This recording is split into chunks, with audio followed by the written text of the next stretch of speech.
కుక్కునూరు.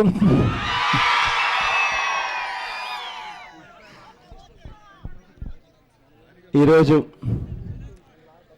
మనకు జరుగుతూ ఉన్న అన్యాయం మీద మనం ఇవాళ ప్రతిఘటిస్తూ ఉన్నప్పుడు, జరుగుతూ ఉన్నది అన్యాయము అని చెప్తా ఉన్నప్పుడు పాలకపక్షం అధికారంలో ఉన్న వాళ్ళు మన గోడు వినని పరిస్థితి. ఇటువంటి పరిస్థితుల్లో మా గోడు వినండి, మా పరిస్థితులను చూడండి, మేము చెప్తా ఉన్నది అన్యాయంగా చెప్పడం లేదు, మేము చెప్తా ఉన్నది, మేము అడుగుతా ఉన్నది పూర్తిగా న్యాయబద్ధమైన కోరికలు మాత్రమే. అటువంటి న్యాయబద్ధమైన కోరికలను కూడా తీర్చడానికి మీకు మనసు రాకపోవడం దారుణము అని చెప్పి గలం విప్పుతూ చాటుతా ఉన్న సభ ఇది. ఇవాళ ఇక్కడికి వచ్చినప్పుడు ఎవరైతే భూములు కోల్పోయారో, ఎవరైతే ప్రాజెక్టు కోసం, పోలవరం ప్రాజెక్టు కోసం త్యాగాలు చేశారో వారిని ఆదుకునే విషయంలో 4 అడుగులు ముందుకు, మానవతా దృక్పథంతో 4 అడుగులు ముందుకు వేయండి, వారిని ఆదుకునే విషయంలో వారికి తోడుగా నిలబడండి అని చెప్పి అడిగితే వెంటనే చంద్రబాబు నాయుడు గారు ఏమంటారో తెలుసా? పోలవరం ప్రాజెక్టు రావడం జగన్కి ఇష్టం లేదు అని చెప్పి అంటాడు. నిజంగా చంద్రబాబు నాయుడు గారు అన్యాయం చేస్తున్నారు అని చెప్పి అడిగినప్పుడల్లా, ప్రశ్నించినప్పుడల్లా జగన్కి అది రావడం ఇష్టం లేదు అని చెప్పి బురదవేయడం మామూలు అయిపోయింది. ఇదే చంద్రబాబు నాయుడు గారు రాజధాని విషయంలో అన్యాయంగా రైతుల దగ్గర నుంచి భూములు లాక్కుంటా ఉన్నారు, అన్యాయంగా రైతులకు అక్కడ చెనిక్కాయలకు బెల్లాలకు ఇచ్చినట్టుగా తక్కువ రేట్లు ఇచ్చి సింగపూర్ కంపెనీలకు మీ ఇష్టం వచ్చిన రేట్లకు బంగారంగా వాళ్ళు మీరు కుమ్మక్కై లంచాలు తీసుకొని వ్యాపారాలు చేస్తూ ఉన్నారు, రైతులు నష్టపోతూ ఉన్నారు అని అంటే వెంటనే చంద్రబాబు నాయుడు ఏమంటాడు తెలుసా? జగన్కి అక్కడ క్యాపిటల్ సిటీ, అమరావతిలో క్యాపిటల్ సిటీ రావడం జగన్కి ఇష్టం లేదు అని అంటాడు. ఇలా ప్రతి విషయంలోనూ ఏదైనా అన్యాయం జరిగితే అన్యాయం చేస్తూ ఉన్నారు, అన్యాయాన్ని సరిదిద్దండి అని చెప్పి ఎప్పుడైనా మనం మాట్లాడితే వెంటనే మన మీద బండలేస్తారు, బురద జల్లుతారు. అసలు జరుగుతూ ఉన్న అన్యాయం, ఆ అన్యాయాన్ని ఎలా సరిదిద్దాలి అన్న ఆలోచన చేయరు. కారణం ఏంటంటే అలా సరిదిద్దాలి అన్న ఆలోచన చేసే మనసు వీళ్ళెవ్వరికీ లేకపోవడమే కారణం. ఇవాళ ఇక్కడ నిజంగానే వీళ్ళు పడతా ఉన్న బాధలు ఏమిటి, నిజంగా వీళ్ళు ఎందుకింత అవస్థలు పడతా ఉన్నారు అని ఒక్కసారి గమనించాల్సిన అవసరం కూడా ఉంది. కారణం ఏంటంటే పోలవరం ప్రాజెక్టు రావాలి అన్నది నా ఒక్కని కోరికే కాదు, రాష్ట్ర ప్రజల అందరి కోరిక కూడా. ఎందుకనంటే పోలవరం ప్రాజెక్టు వస్తేనే రాయలసీమ నుంచి ఉత్తరాంధ్ర వరకు కూడా మొత్తం రాష్ట్రానికే మేలు జరిగించే ప్రాజెక్ట్ ఏదైనా ఉంది అని అంటే అది పోలవరం. ఆ పోలవరం ప్రాజెక్టు కోసం దాదాపుగా 110 కిలోమీటర్లు నేను కూడా పాదయాత్ర చేశాను ఇంతకు ముందు కూడా. ఎవ్వరం కూడా ఇక్కడ వచ్చిన వాళ్ళందరం కూడా ఎవ్వరం కూడా పోలవరానికి వ్యతిరేకలం కాదు. పోలవరం సాధించాలి అని చెప్పి 4 అడుగులు ముందుండే వాళ్ళల్లో మొట్టమొదటి వ్యక్తులం అంతా కూడా ఇక్కడే ఉన్నాం. ఇవాళ భూములు కోల్పోయి త్యాగమూర్తులుగా నిలిచిన ఇక్కడికి వచ్చిన ఇక్కడ ఉన్న ఈ ప్రజలందరూ కూడా పోలవరం కావాలనే కోరుకుంటారు, రాష్ట్ర ప్రజలకు మంచి జరగాలనే కోరుకుంటారు.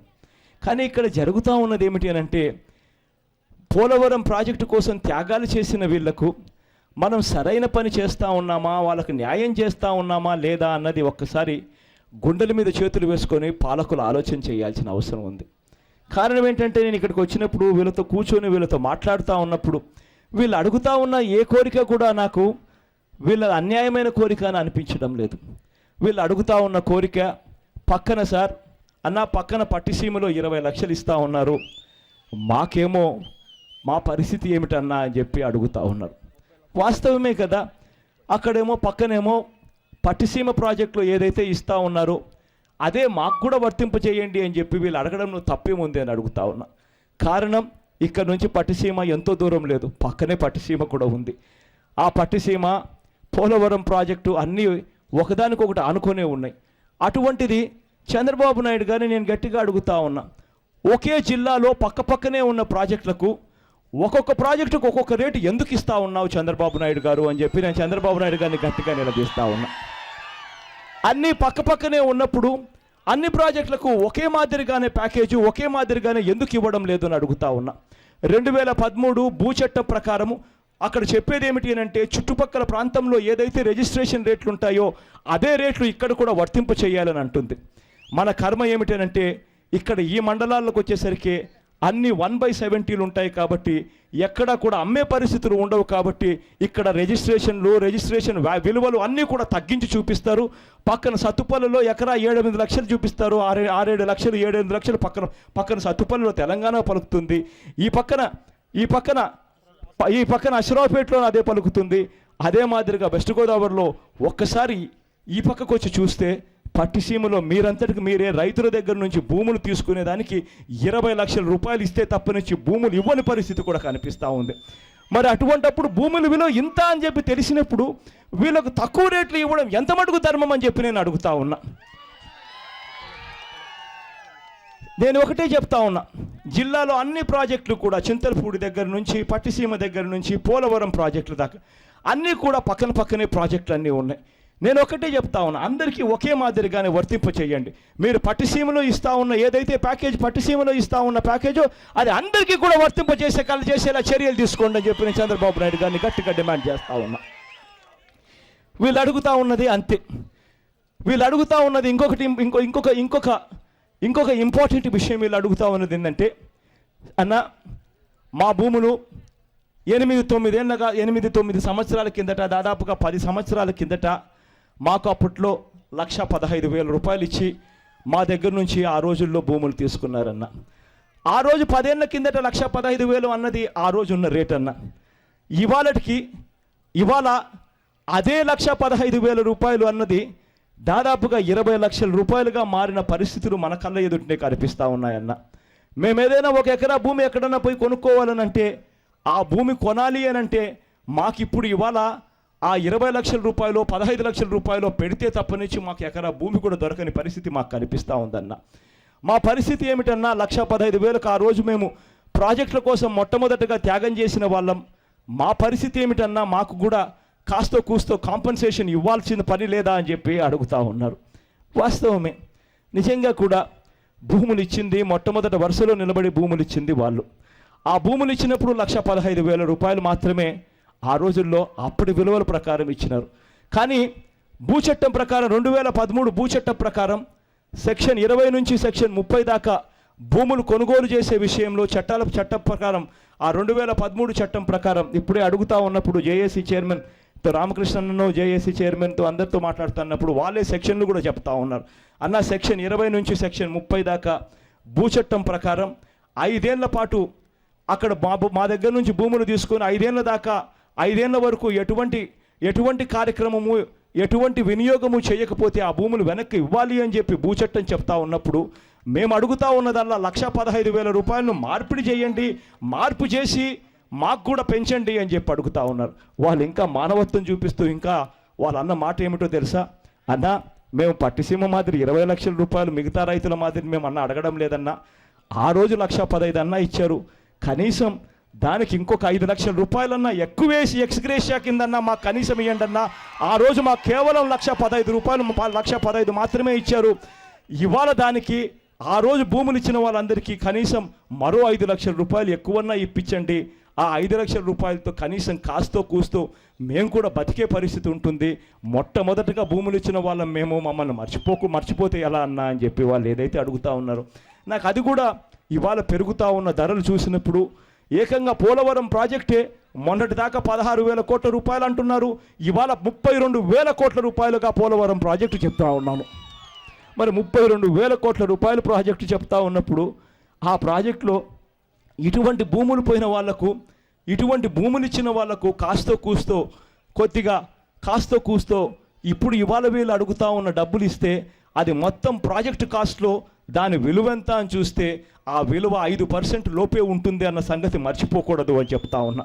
ఇంత పెద్ద ప్రాజెక్టు కడతా ఉన్నప్పుడు కనీసం భూములు ఇచ్చిన వాళ్ళ ముఖాన చిరునవ్వునన్న చూడాలి అన్న ఆలోచన ఖచ్చితంగా ఉండాలి అని చెప్పి నేను చెప్తా ఉన్నా. కారణం ఏంటంటే వీళ్ళు భూములు ఇచ్చారు, త్యాగాలు చేశారు. మనం వీళ్ళందరినీ కూడా మర్చిపోకూడదు అని చెప్పి నేను చెప్తా ఉన్నా. పోలవరం ప్రాజెక్టు కావాలి, రాష్ట్రానికే పోలవరం ప్రాజెక్టు అవసరం. అటువంటి పోలవరం ప్రాజెక్టుకు వీళ్ళు తోడ్పాటు కూడా ఇస్తున్నారు.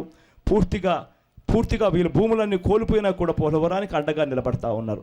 అటువంటి వాళ్ళను కూడా మనం చూసుకోకపోతే నిజంగా మనం మనుషులుగా పడిపోతాం. మానవత్వం అన్నది మనలో లేకుండా పోతుందన్నది మన ప్రభుత్వాల్లో ఉన్న వాళ్ళు ఆలోచన చేయాలి. ఖచ్చితంగా ముందుకొచ్చి నిలబడే కార్యక్రమం చేయాలి. వీళ్ళు అదే రకంగా వీళ్ళు చెప్తా ఉన్న ఇంకొక ఇంపార్టెంట్ పాయింట్ కూడా ఏమిటి అని అంటే, అన్న పోడు భూములు కానివ్వండి, అది అసైన్డ్ భూములు కానివ్వండి, డీకేటీ భూములు కానివ్వండి, వాటికి ఏ పేరైనా పెట్టండి అన్న. ఆ పెట్టినప్పుడు మేమంతా ఒకటి అడుగుతూ ఉన్నాం, గవర్నమెంట్ మాకు ఆ భూములు ఇచ్చినప్పుడు ఆ భూములు మాయే కదన్నా. మరి ఆ భూములు తీసుకుంటా ఉన్నప్పుడు ఆ భూములకు కూడా ప్రైవేట్ వ్యక్తులకు ఏదైతే ఇస్తారో అదే రేటు, అదే కాంపన్సేషన్ మాకు కూడా అందాలి కదన్నా అని చెప్పి నిజంగా అడుగుతూ ఉన్నది కూడా వాళ్ళేం అడుగుతా ఉన్నది తప్పు కూడా కాదు. నిజంగానే పేదవాడికి భూములు లేని వాళ్లకు ఆ భూములు గవర్నమెంట్ ఇస్తుంది. అటువంటప్పుడు వాళ్ళు నిజంగా నిరుపేదలని సంగతి తెలిసి అటువంటి నిరుపేదలకు గవర్నమెంట్ కాస్త కూస్తో ఇంకా ఎక్కువ ఇవ్వాలి, కానీ వాళ్ళకు తక్కిచ్చే కార్యక్రమం చేయడం ఎంత మటుకు ధర్మం అని చెప్పి నేను అడుగుతా ఉన్నా ఇదే చంద్రబాబు నాయుడు గారి ప్రభుత్వాన్ని. వాళ్ళు అడుగుతా ఉన్నట్టుగా ఇంకొకటి కూడా అడుగుతా ఉన్నారు, అన్న R&R ప్యాకేజు ఇవాళ ఇస్తూ ఉన్న పరిస్థితి కేవలం 2-3 లక్షలు దాటడం లేదన్నా అని చెప్పి. అన్న ఈ 2-3 లక్షల R&R ప్యాకేజ్తో నిజంగా మేము ఎలా బతకగలుగుతాం? నిజంగా మా సర్వం కోల్పోయిన తర్వాత, ఇల్లు గిల్లు అన్నీ పోయిన తర్వాత కనీసం కొత్త ఇల్లు ఎక్కడన్నా కట్టుకోవాలంటే కనీసం 5 సెంట్లు స్థలం కొని దాన్ని కనీసం చేసుకోవాలన్నా కూడా ఆ R&R ప్యాకేజ్ విలువ కనీసం 10 లక్షల రూపాయలన్నా ఉంటేనే కదన్నా మేము బ్రతకగలుగుతాం అన్నది వాళ్ళు ఏదైతే చెప్తా ఉన్నారో అది కూడా నిజంగా న్యాయబద్ధంగానే ఉంది. ఇవన్నీ చెబుతూ వాళ్ళు ఇంకొక విషయం కూడా చెప్పారు. ఆ ఇంకొక విషయం నిజంగా అందరికన్నా బాధ అనిపించింది. ఏమిటనంటే ఇవాళకి ఈ ముంపు మండలాలు మన దగ్గరికి వచ్చి ఆంధ్ర రాష్ట్రంలోకి చేరి దాదాపుగా 2 సంవత్సరాలు అవుతూ ఉంది. 2 సంవత్సరాలు అవుతా ఉన్నా కూడా ఇవాళకి కూడా వాళ్ళకు సంబంధించిన స్థానికత సమస్య ఇంతవరకు కూడా తేలలేదు అని అంటే నిజంగా ఈ ప్రభుత్వం సిగ్గుతో తలంచుకోవాలి అని చెప్పి నేను చెప్తా ఉన్నా చంద్రబాబు నాయుడు గారి ప్రభుత్వానికి. ఇవాళ ఆ స్థానికత అన్నది వీళ్ళకు ఇవ్వని కారణంగా వీళ్ళ పరిస్థితులు ఏమిటి అని అంటే ఇవాళ ఇక్కడ ఉన్న పిల్లలకు ఫీజు రీయింబర్స్మెంట్ అందడం లేదు. ఇవాళ ఇక్కడ ఉన్న వాళ్ళకు గవర్నమెంట్ పథకాలు ఏవి కూడా అందరి పరిస్థితిలోకి వీళ్ళంతా కూడా పోయారు. చివరకు వీళ్ళ పరిస్థితి ఏమిటంటే చదువుకున్న పిల్లలు కనీసం ఏదైనా డిఎస్సి పరీక్ష రాయాలన్నో ఇంకొక పరీక్ష రాయాలన్నో వీళ్ళు ఏ రాష్ట్రంలో ఉన్నవాళ్ళు అన్నది వీళ్ళకే తెలియని పరిస్థితుల్లోకి ఇవాళ ప్రభుత్వం వీళ్ళని నెట్టేసింది. తెలంగాణకు వెళ్ళి డిఎస్సి పరీక్షలు రాస్తే తెలంగాణ వాళ్ళు అంటారు వాళ్ళు మీ రాష్ట్రం కాదు ఇది, మీకు ఇక్కడ రావు ఉద్యోగాలు అని చెప్పి తెలంగాణ వాళ్ళు అంటారు. ఆంధ్ర రాష్ట్రంలో చదువుకున్న పిల్లలు డిఎస్సి పరీక్షలో ఇంకొక పరీక్షలో వీళ్ళు ఇక్కడ రాస్తే వీళ్ళకు స్థానికత ఇంకా ఇంతవరకు అందలేదు కాబట్టి మేము ఇంకా మీకు ఉద్యోగాలు ఇవ్వలేము అని చెప్పే పరిస్థితి ఇవాళ ఈ రాష్ట్రంలో ఇక్కడ ఉంది. నిజంగా ఇలా ప్రతి విషయంలోనూ గవర్నమెంట్ చేతులారా చేయగలిగిన పనిని కూడా చేయలేని పరిస్థితి కనిపిస్తూ ఉంది. నేను అడుగుతా ఉన్నాను, మనసుంటే మార్గం ఉంటుంది. నేను ఇదే చంద్రబాబు నాయుడు గారిని అడుగుతా ఉన్నా, ఇంతమంది ఉసురు పూసుకొని నువ్వు సాధించేది ఏమిటయ్యా అని చెప్తా ఉన్నా. నేను చంద్రబాబు నాయుడు గారిని అడుగుతా ఉన్నా, ఇంతకుముందు మా బాలరాజు చెప్పాడు, నేను చంద్రబాబు నాయుడు గారిని ఉద్దేశించి బాలరాజు గారు చెప్పారు, 20 మంది ఎమ్మెల్యేలు ఒక్కొక్కరికి 30 కోట్ల రూపాయలు డబ్బులు ఇచ్చుకున్నారు, అంటే దాదాపుగా 600 కోట్ల రూపాయలు ఖర్చు పెట్టావు. నువ్వు ఈ 2 ఏళ్లలో ఎక్కడికి పోయినా కూడా ఎవడన్నా మామూలు విమానాల్లో ఎక్కడైనా ప్రయాణం చేసావని అడుగుతా ఉన్నా. ఎక్కడికి పోయినా కూడా ప్రైవేట్ విమానం తప్పనించి వేరే విమానం ఎక్కే పరిస్థితి కూడా లేకుండా పోయింది. ఇవాళ నేను అడుగుతా ఉన్నా ఇదే చంద్రబాబు నాయుడు గారు 2 ఏళ్ల పాలనలో ఏదన్నా చూడు అన్ని టెంపరీ బిల్డింగ్స్ అంటాడు, చివరకు టెంపరీ సెక్రటేరియట్ అంటాడు, టెంపరీ ఇల్లు అంటాడు. చివరికి చంద్రబాబు నాయుడు గారు మరమ్మత్తు చేసిన ఇల్లులు హైదరాబాద్లో కానీ, మరమ్మతులు చేసిన ఆఫీసులు హైదరాబాద్లో కానీ, విజయవాడలో కానీ అవన్నీ లెక్క కట్టుకుంటే అయ్యే దాదాపుగా 100 కోట్లకు పైగానే ఉంటాయి. ఇదే చంద్రబాబు నాయుడు గారు కన్సల్టెన్సీ పేరుతో దోచుకుంటూ వాళ్ళకింత నాకింత అని చెప్పి భాగం పెట్టుకొని ఒక కన్సల్టెన్సీస్కే దాదాపుగా 300 కోట్ల రూపాయలు ఈ రెండు సంవత్సరాల్లో చంద్రబాబు నాయుడు గారు ఇచ్చారు. నేను అడుగుతా ఉన్నా, ఈ డబ్బు కాస్త ఇటువైపు మళ్ళించినంటే పోలవరం ప్రాజెక్టులో ప్రతి ఒక్కరూ కూడా ఆనందంగా ముందుకొచ్చి భూములు ఇచ్చిన వాళ్ళు, ఆనందంగా ముందుకొచ్చి వాళ్ళంతా కూడా ప్రాజెక్టుకు తోడుగా నిలబడేవాళ్ళు.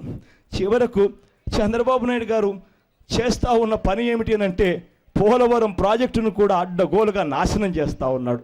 పోలవరం ప్రాజెక్ట్ అన్నది మనందరికీ కూడా అవసరమైన ప్రాజెక్ట్ అని తెలిసినా కూడా ఇవాళ పోలవరం ప్రాజెక్టు గురించి సెంట్రల్ గవర్నమెంట్ లేఖలు రాస్తూ ఉంది.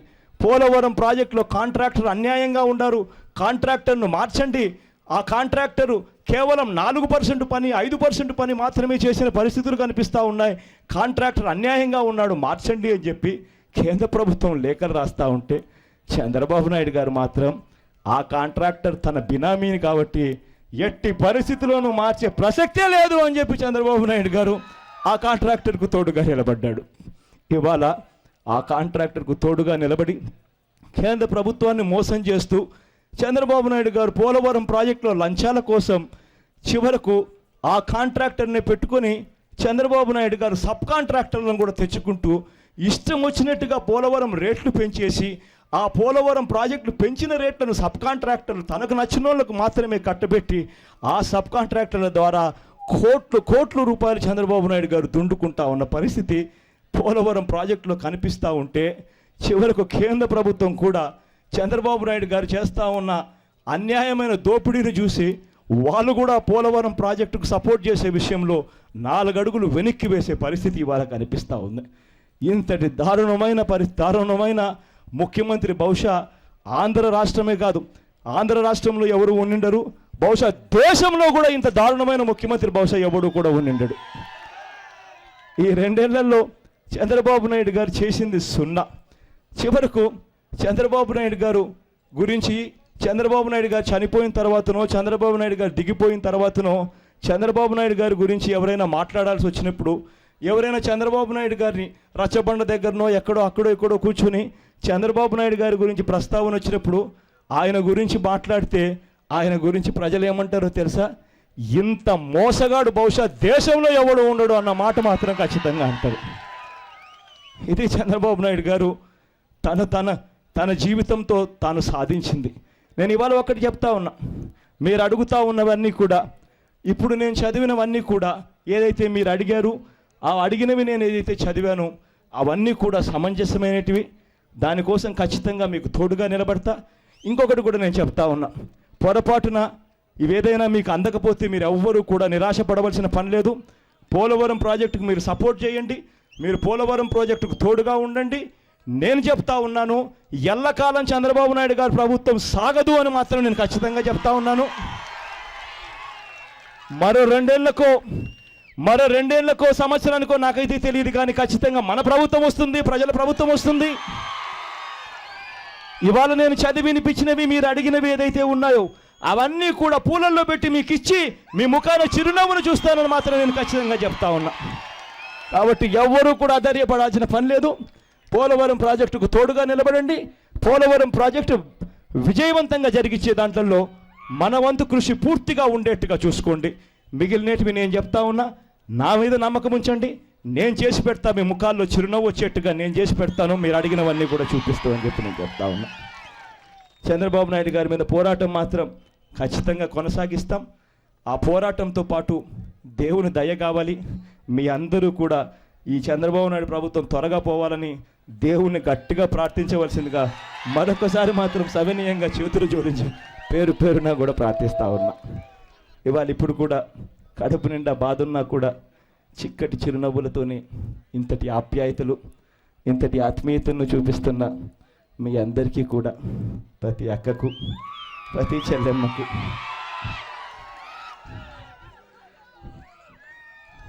ప్రతి అవ్వకు, ప్రతి తాతకు, ప్రతి సోదరుడికి, ప్రతి స్నేహితుడికి, మీ అందరి ప్రేమానురాగాలకు, ఆప్యాయతలకు మరొకసారి వెళ్ళే ముందు చేతులు జోడించి శిరస్సు వంచి పేరున హృదయపూర్వకంగా కృతజ్ఞతలు తెలుసుకుంటా ఉన్నా.